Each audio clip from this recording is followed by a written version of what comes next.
PCOD polycystic ovarian disease. దీన్నే మనం గర్భాశయంలో నీటి బుడగలని అంటాం.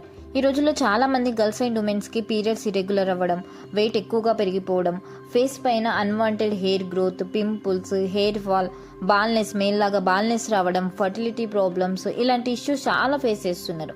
అసలు పీసీఓడి అంటే ఏంటి, ఇది ఎందుకు వస్తుంది, సిమ్టమ్స్ ఏముంటాయి, ఉంది అని మనం ఎలా తెలుసుకోవాలి, మరి కంట్రోల్ చేయొచ్చా, ఈ వీడియోలో సింపుల్గా క్లియర్గా తెలుసుకుందాం. పీసీఓడి అంటే ఏంటి? పీసీఓడి అంటే అండాశయం పైన చిన్న చిన్న నీటి బుడగలు ఏర్పడతాయి. అంటే నార్మల్గా చెప్పాలి అని అంటే సాబ్దాన గింజలు ఉంటాయి కదా, లైక్ చిన్న చిన్నగా ఉండదాన్ని పీసీఓడి అని అంటాం. ఓవరీ బల్కీగా ఉంటుంది, వాటర్తో నిండి బల్కీగా తయారవుతుంది. అసలు ఈ పీసీఓడి ఎందుకు వస్తుంది? Main reasons hormonal imbalance. బాడీలో మేల్ హార్మోన్స్ ఆండ్రోజన్స్ ఎక్కువ అవుతాయి. ఈ ఇంబ్యాలెన్స్ వల్ల ఎగ్ అనేది ప్రాపర్గా మెచ్యూర్ అవ్వదు. సో ఓవరీలో చిన్న చిన్న నీటి బుడగల్లాగా ఫామ్ అవుతాయి. జెనెటిక్స్ కూడా ఒక ఫ్యాక్టర్ అవ్వచ్చు. ఫ్యామిలీ హిస్టరీ ఏమైనా ఉన్నా పీసీఓడి ఛాన్సెస్ ఎక్కువ ఉంటాయి. Next, insulin resistance. ఇన్సులిన్ సరిగ్గా వర్క్ చేయకపోవడం వల్ల హార్మోనల్ ఇంబ్యాలెన్స్ జరుగుతుంది. పీసీఓడిలో most important thing unhealthy lifestyle. Junk food తినడం, కూల్ డ్రింక్స్ ఎక్కువగా తాగడం, షుగరీ ఫుడ్స్ తీసుకోవడం, స్లీప్ సరిగ్గా లేకపోవడం, ఫిజికల్ యాక్టివిటీ తగ్గిపోవడం, కార్బోహైడ్రేట్ ఫుడ్ ఓవర్గా తీసుకోవడం. Stress, continuous tension and overthinking. చిన్న చిన్న వాటికి చాలా టెన్షన్ తీసుకొని స్ట్రెస్ ఫీల్ అవుతారు. దీనివల్ల పీరియడ్ ఇర్రెగ్యులర్ అవుతుంది. ఇక్కడ మనకు ఫైనల్గా అర్థం అవ్వాల్సిన పాయింట్, పీరియడ్ ఇర్రెగ్యులర్గా ఉండి అండం టైంకి విడుదల అవ్వకపోతే అక్కడే నీటి బుడగల్లాగా ఫామ్ చేస్తుంది. పీరియడ్స్ ఎప్పుడు ఇర్రెగ్యులర్గా ఉండవు? పైన చెప్పిన రీజన్స్ జెనెటిక్సే అవ్వచ్చు, మనం ఉండే లైఫ్ స్టైలే అవ్వచ్చు. నెక్స్ట్, పీసీఓడిలో సిమ్టమ్స్ ఏముంటాయి? First, irregular period. 1 మంత్కి ఒకసారి రావాల్సిన పీరియడ్ పీసీఓడి ఉన్న వాళ్ళకి 2 మంత్స్కో 3 మంత్స్కో, కొందరికి 6 మంత్స్ వరకు కూడా డిలే అవుతూ వస్తుంది.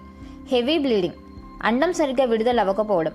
ఇలా గ్యాప్స్ ఇస్తూ వచ్చినప్పుడు హెవీ బ్లీడింగ్ ఆర్ స్పాటింగ్, అంటే కొంచెం కొంచెం కనిపించి ఆగిపోతుంది. వెయిట్ ఈజీగా పెరిగిపోవడం. పీసీఓడిలో సెంట్రల్ ఒబేసిటీ అంటే పొత్తి కడుపు, బ్యాక్, థై మాత్రమే పెరుగుతాయి. ఫేస్ అండ్ లెగ్స్ అన్ని నార్మల్లే ఉంటాయి. ఈ మేల్ హార్మోన్స్ అనేవి ఎక్కువ అవ్వడం వల్ల అన్వాంటెడ్ హెయిర్ గ్రోత్, మేల్ లాగా బాల్నెస్ రావడం, హెయిర్ ఫాల్ అవుతూ వస్తుంది. ఫేస్ పైన pimples, neck and under arms దగ్గర నల్లగా డార్క్ ప్యాచెస్ కనిపిస్తాయి. Mood swings, tightness, fertility issues face చేయడం. ప్రతి సిమ్టమ్ అందరికీ సేమ్ ఉండదు, బాడీ టు బాడీ డిఫరెంట్ అవుతూ వస్తుంది. మరి ఉంది అని ఎలా తెలుసుకోవాలి? పైన చెప్పిన సిమ్టమ్స్ ఏవి ఉన్నా డాక్టర్కి క్లియర్గా ఎక్స్ప్లెయిన్ చేయండి. డాక్టర్ సజెషన్స్ ఇస్తారు. అల్ట్రాసౌండ్ స్కాన్, దీంట్లో క్లియర్గా ఏమైనా సిస్ట్ ఉన్నాయా కనిపిస్తాయి. హార్మోనల్ ఇంబ్యాలెన్స్ చెక్, అంటే బ్లడ్ టెస్ట్ చేసుకోవడం. LH, FSH, testosterone, thyroid, sugar test కూడా ఇన్సులిన్ రెసిస్టెన్స్ని తెలుసుకోవడానికి. పీసీఓడిని కంట్రోల్ చేయొచ్చా? పీసీఓడి క్యూర్ అనేది మన యాక్టివిటీ చేంజెస్ మీద ఆధారపడి ఉంటుంది. మోస్ట్ ఇంపార్టెంట్, ఫుడ్ చేంజ్ చేసుకోవాలి.